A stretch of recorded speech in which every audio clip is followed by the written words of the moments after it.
Blessed good morning, viewers and all of my subs. Welcome back to JN News Channel. Now, the Klangsman trial has been resumed. Klangsman trial resume aim accusation of lying. The trial for alleged members of the One Dan faction of the Klangsman gang resume in the Home Circuit Court on Monday, with the prosecution main witness being accused of lying in his testimony relative to the criminal act allegedly carried out by the gang. The witness, a former gangster, has been detailed the inner workings of the One Dan gang since the trial began last month. However, the matter has faced several delays, including almost 3 weeks issues caused by three defendants testing positive for the virus. When the matter resumed on Monday, the male witness claimed that the defendant, Jermaine Robinson, was a member of the Jamaica Defense Force (JDF), while admitting that he had never seen Robinson in the army attire. The witness allegedly that Robinson had told him that he was a soldier. The witness, who claimed to be the personal driver of the alleged gang leader, Andre Blackman Bryan, and the gang's banker, told the court that Robinson was Bryan's bodyguard. He gave an instance in which the soldier had spent a night at his home, ensuring Bryan was safe. Later in the day, the witness faced a cross-examination from Lloyd McFarlane, the lawyer representing Bryan. The lawyer accused the witness of leaving several details out of the statement he gave the police, but the witness countered, arguing that at the time he was nervous when he had spoke to the police at the time. But McFarlane pushed back at the suggestion, pointed out that the witness recorded his statement over 3 days. I am putting it to you that all the incidents you've outlined are lies, the lawyer quipped. The witness, however, maintained that he was telling the truth about the incident that occurred within the runnings of the gang. The trial is to continue on Tuesday, with the witness expect to face more intense cross-examination. Bryan, 31 other men and a woman are being tried in the Home Circuit Court under the Criminal Justice Suppression of the Criminal Organization Act 2014, better known as the anti-gang legislation, and the indictment with 25 counts for allegedly being a part of a criminal organization. In the judge alone trial, Bryan and his co-accused have all pleaded not guilty to charges against them. The men and the woman have been charged with multiple offenses, including being a part of a criminal organization, illegal possession of ammunition, facilitating conspiracy to murder, and facilitating arson. The offense allegedly occurred between January the 1st of 2015 and June the 30th, 2019 in the St. Catherine Parish. Man injured in Brazen Manil's Road gun attack. One man is now in critical condition in hospital after being shot in the Manil's Road district of St. Andrew late Sunday. Police reports that the 18-year-old man was attacked by one of several men traveling in a white Toyota Mark X motorcar as he walked in the rural community.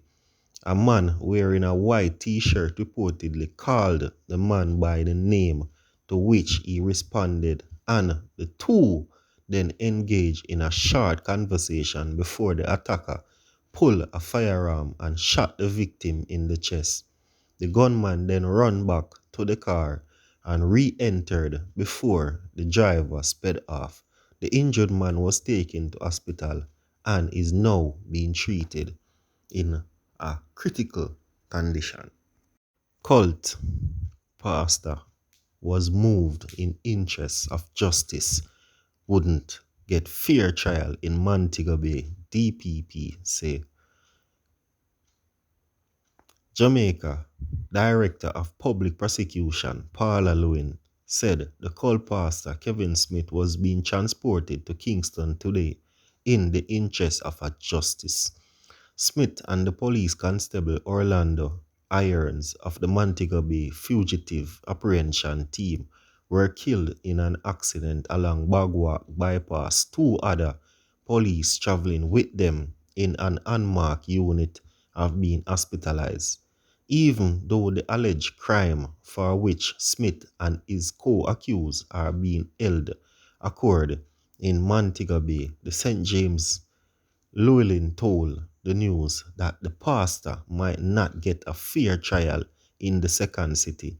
The essential criterion for a trial is fairness to all parties.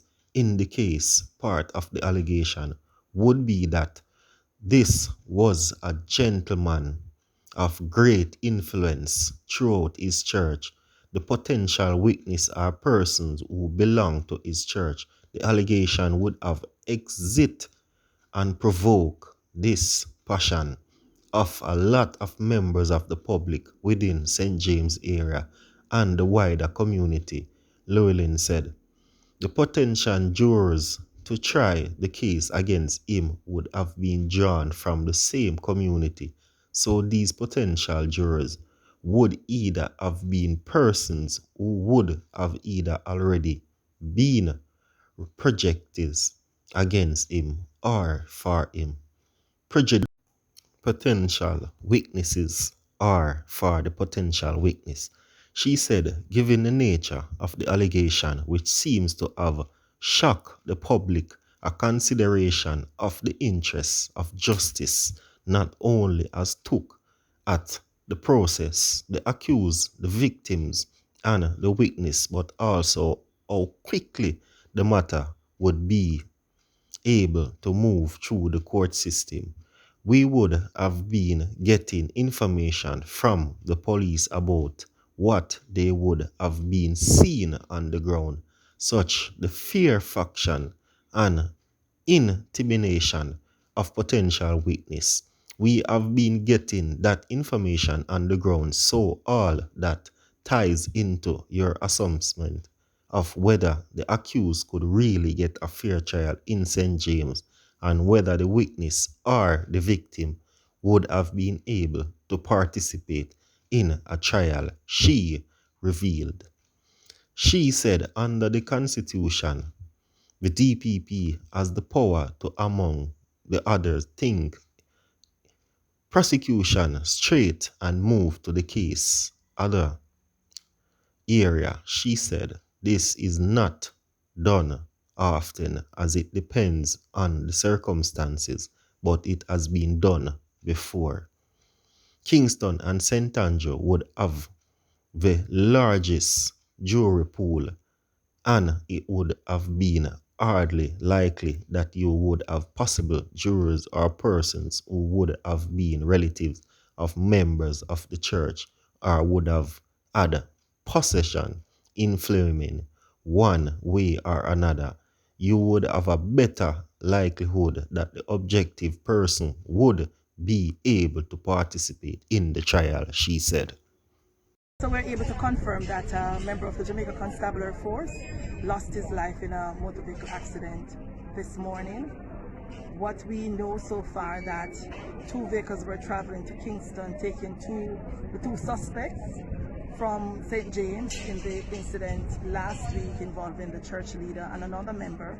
They were taking them to the Major Investigation Division in Kingston to be formally charged. About 9:30, we understand that there was an accident resulting in one of the vehicle overturning. That's the vehicle that Sir Kevin Smith was a passenger in.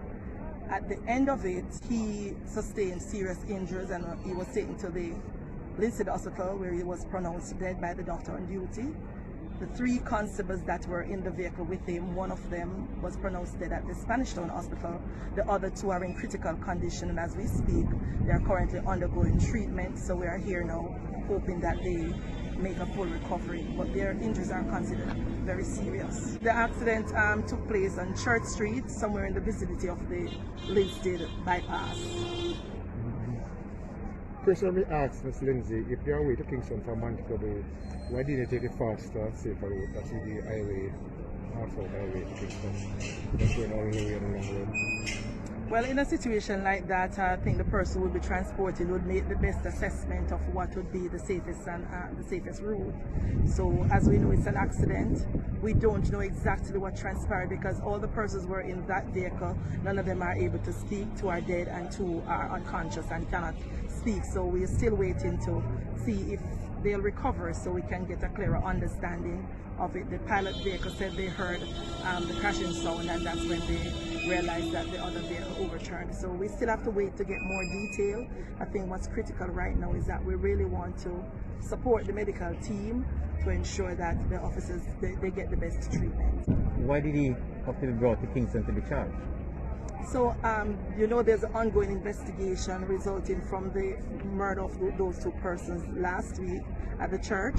So they got to the point where the DPP said they ruled that the matter be committed to the Home Circuit Court. So they were being brought to Kingston to the Major Investigation Division to be formally charged and then placed before the court. So that was the reason they were being taken to Kingston, as the matter was going to go directly to the Home Circuit Court for trial. Can you tell us anything more about the officers, their years of service, anything of the sort? Not yet. I don't have much detail about the officers. We're not releasing the names right now because they're next of kin, not yet notified, but I know that the chaplaincy unit and the commanding officer for the St. James Division are currently making arrangements with the families to lend them some support. So that's where we are now.